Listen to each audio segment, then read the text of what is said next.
60,000 veterans, and they pledged to hire at least 170,000 more in the coming years.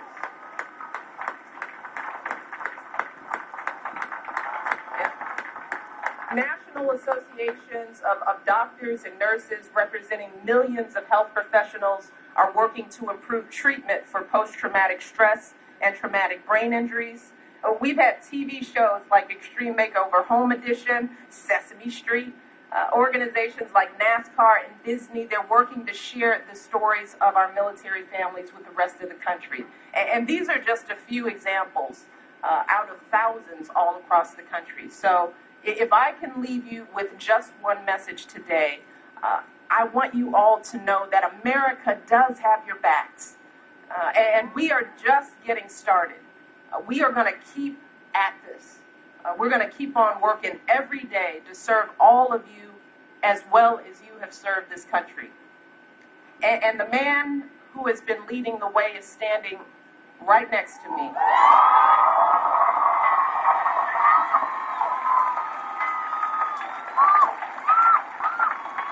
And ladies, I think he's kind of cute.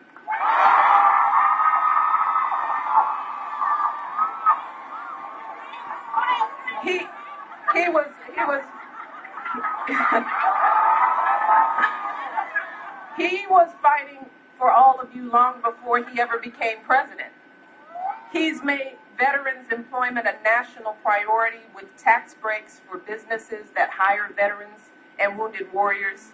He's working to end the outrage of veterans' homelessness once and for all. He championed the post-9/11 GI Bill, which has helped more than 500,000 veterans and military families go to college. And today, with this new effort to ensure that you all get the education you've earned, that story continues.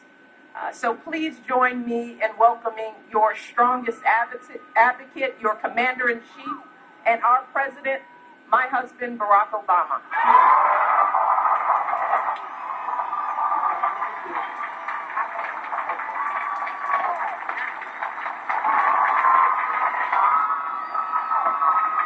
Hello, Fort Stewart.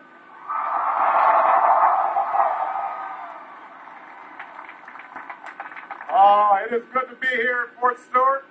First of all, how about the First Lady, Michelle Obama?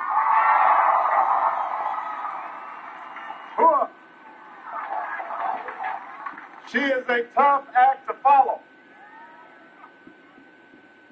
Gentlemen, for the gentlemen out there who are not yet married, let me just explain to you, your goal is to improve your gene pool by marrying somebody who is superior to you.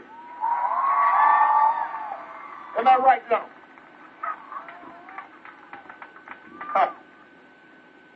Listen, and as you just heard, when it comes to all of you, when it comes to our military, our veterans, your families, Michelle Obama and Joe Biden have your back. They are working tirelessly to make sure that our military families are treated with the honor and respect and support that they deserve, and I could not be prouder of all the efforts that they've been making on their behalf.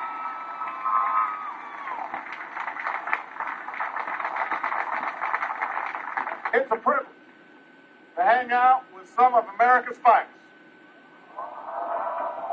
The dog-faced soldiers of the 3rd Infantry Division. Rock of the Mark. We've got a lot of folks in the house. We've got the Raider Brigade. We've got the Spartan Brigade. We've got the Vanguard Brigade. We've got the Provider Brigade. And we've got the Falcon Brigade. Let me thank Major General Abrams and his beautiful wife, Connie, for welcoming us. Abe is doing an incredible job carrying on his family's incredible tradition of service to our country. So we are grateful for him. Give him a big round of applause.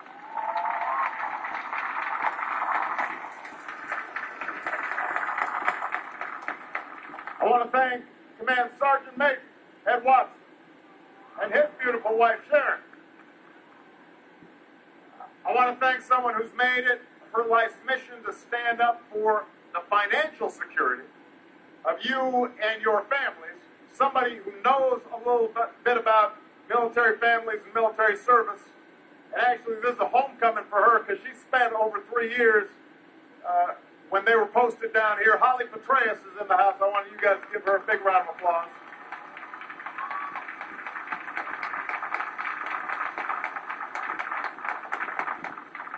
But most importantly, I want to thank all of you. I want to thank you for your service. I want to thank you for your sacrifice. I want to thank you for your unshakable commitment to our country. You have worn the uniform with honor. You've performed heroically in some of the most dangerous places on earth. You have done everything that has been asked of you and more. You have earned a special place in our nation's history. Future generations will speak of your achievements. They'll speak of how the 3rd Infantry Division's thunder run into Baghdad signaled the end of a dictatorship, and how you brought Iraq back from the brink of civil war. They'll speak of you and your service in Afghanistan and in the fight against Al-Qaeda, which you have put on the path to defeat. To the members of the Special Operations Forces community, while the American people may never know the full extent of your service, they will surely speak of how you kept our country safe and strong and how you delivered justice to our enemies. So history will remember what you did. So will we. We will remember the profound sacrifices that you've made in these wars. Michelle and I just had a few moments at the Warriors Walk, paying tribute to 441 of your fallen comrades. Men and women who gave their last full measure of devotion to keep our nation safe. And we will remember them. We will honor them, always. Our thoughts and prayers also go out to the troops from Fort Stewart who are serving so bravely right now, as we speak, in Afghanistan.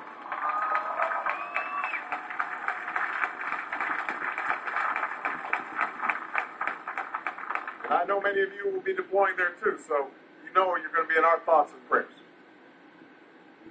Your generation, the 9/11 generation, has written one of the greatest chapters of military service that America has ever seen. But I know that for many of you, a new chapter is unfolding. The war in Iraq is over. The transition in Afghanistan is underway. Many of our troops are coming home, back to civilian life. And as you return, I know that you're looking for new jobs and new opportunities and new ways to serve this great country of ours. 3 years ago, I made your generation a promise.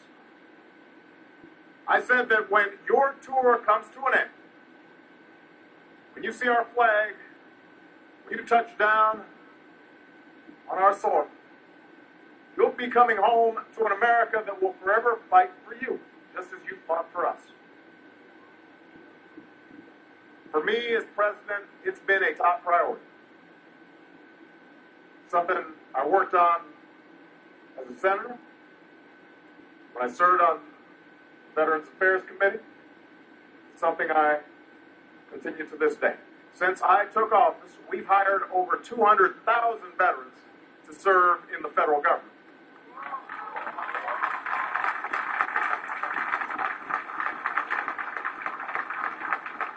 We've made it easier for veterans to access all sorts of employment services. You just heard how Michelle and Jill have worked with businesses to secure tens of thousands of jobs for veterans and their families. And with support from Democrats and Republicans, we've put in place new tax credits for companies that hire veterans. We want every veteran who wants a job to get a job. That's the goal.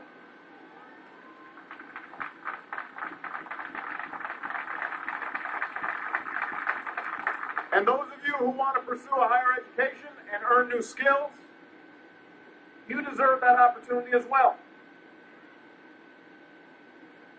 Like General Abrams' dad, my grandfather, the man who helped raise me, served in Patton's Army.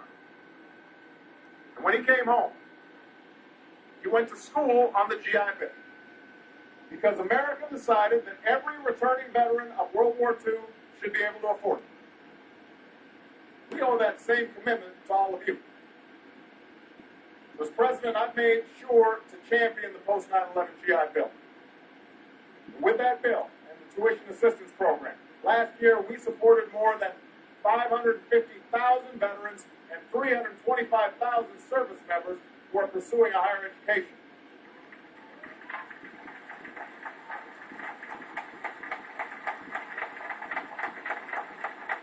Because higher education is the clearest path to the middle class.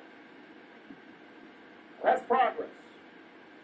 But we've got more to do. We can't be satisfied with what we've already done. We've got more to do.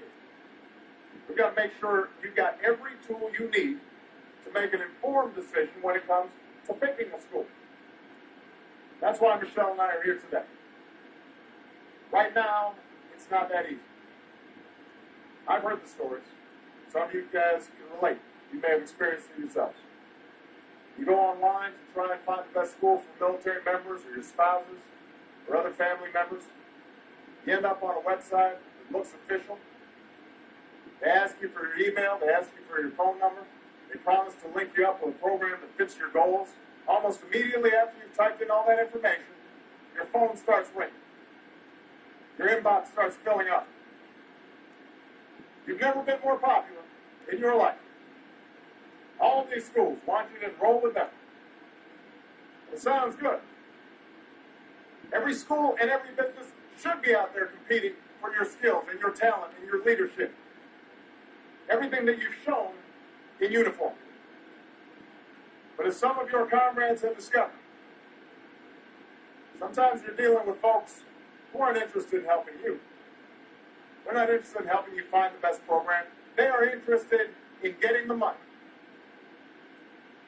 They don't care about you. They care about the cash. So they harass you into making a quick decision with all those calls and emails. If they can't get you online, they show up on posts. One of the worst examples of this is a college recruiter who had the nerve to visit a barracks in Camp Lejeune and enroll Marines with brain injuries. Just for the money. These Marines had injuries so severe, some of them couldn't recall what courses the recruiter had signed them up for. That's appalling. That's disgraceful. It should never happen in America. I'm not talking about all schools.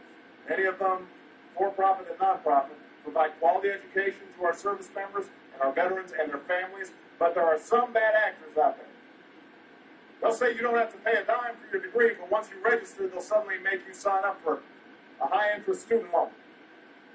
They'll say that if you transfer schools, you can transfer credits, but when you actually try to do that, you suddenly find out that you can't. They'll say they've got a job placement program when in fact they don't. It's not right. They're trying to swindle and hoodwink you. And today here at Fort Stewart, we're going to put an end to it. We're putting an end to it.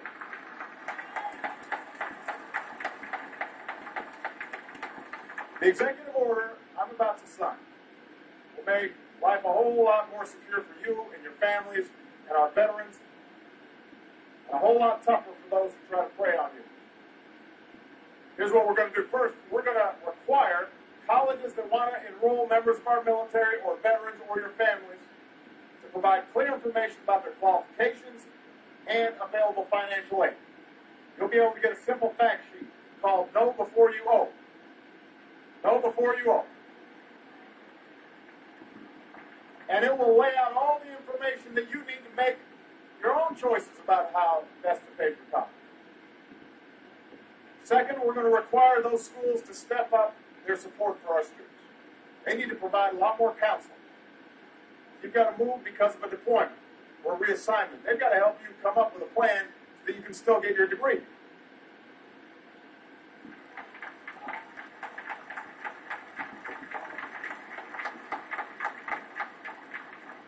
Number three. Excuse me.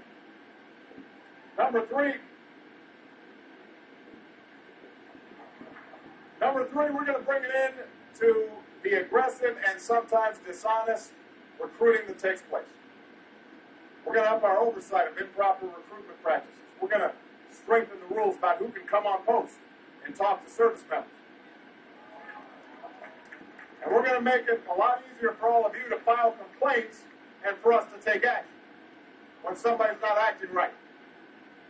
This is about making sure you succeed, because when you succeed, our country succeeds. It's that simple. After all, at the end of World War II, so many Americans like my grandfather came home to new opportunities. Because of the original GI Bill, by 1947, half of all Americans who enrolled in college were veterans. And you know what? They did pretty well. They rose to become presidents and Supreme Court justices and Nobel Prize winners.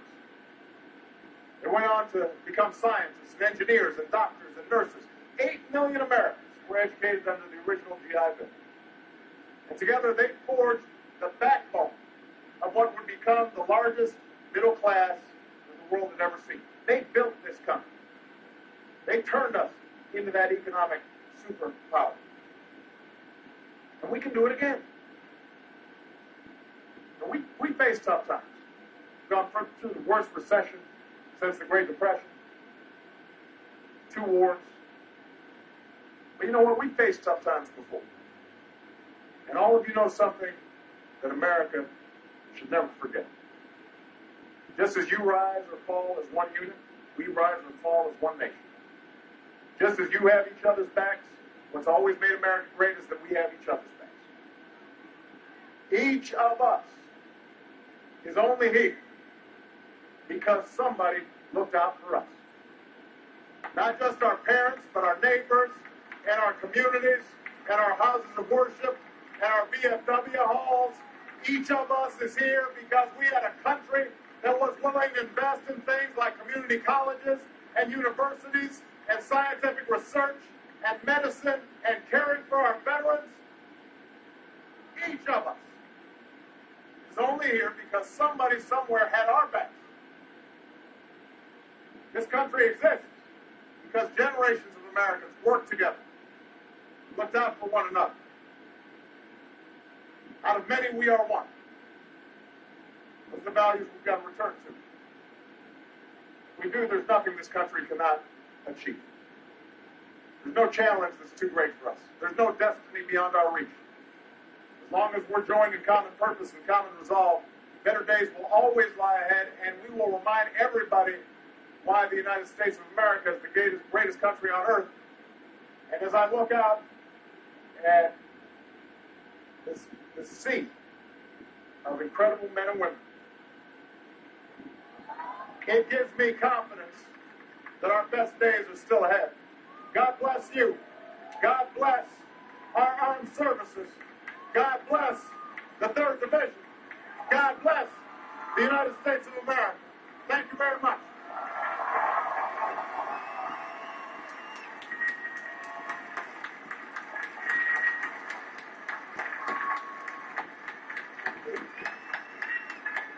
And now I'm going to sign this executive order.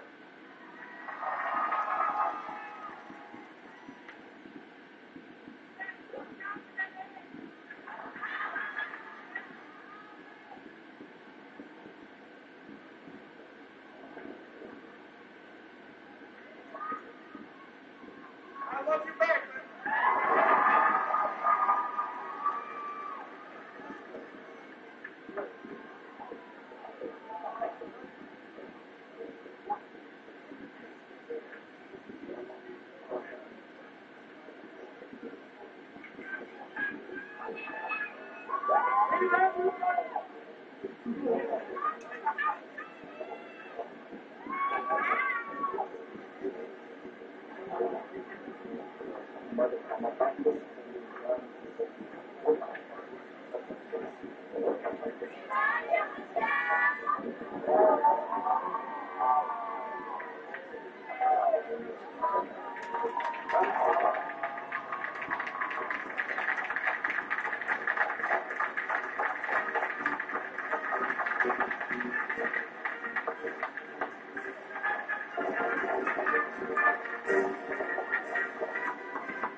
Where's the National Public Radio table? You guys are still here. That's good.